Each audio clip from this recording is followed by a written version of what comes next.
I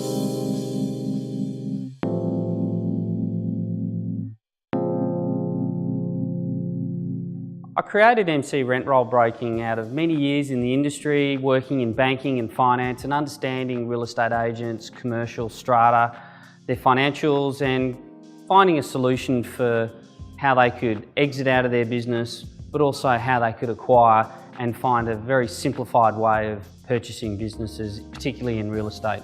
When I sit down with buyers or when I get invited in to speak with sellers about selling their business, it's a highly confidential transaction and they want somebody they can really trust. So it's important that when I sit down, I understand exactly why they're exiting out of the business. I want them to tell me why they're doing this. Is it financial gain or is it personal gain? Holding that true throughout the whole process is so important.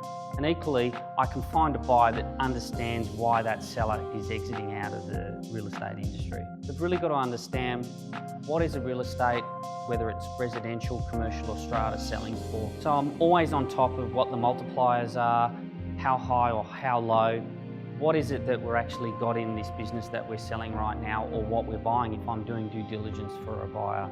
So understanding that and the trends in the market is so important. So I can relay it back to the seller and explain to them why I think their business has an appraisal of X, but equally on the buyer side, why I think they should be paying a certain price for that business.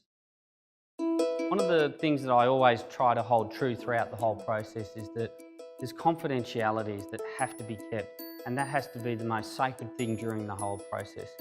A seller wants to know that MC Rent Roll Broking is going to respect and bring buyers to the table that aren't going to go away and tell other parties about this transaction. So I really have to keep and hold the transaction together for the seller.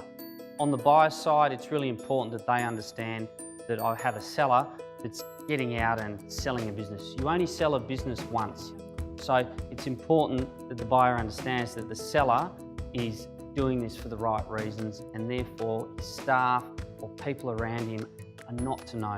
Quite often, we don't tell the staff in that business until after an exchange. So it's important that that information doesn't get leaked out to the staff or other people in the business beforehand. One of the most pleasing things for me is when I sit down with a seller after a successful sale. And one thing that they tell me is that they're really happy that I didn't give up and kept going to find them a buyer.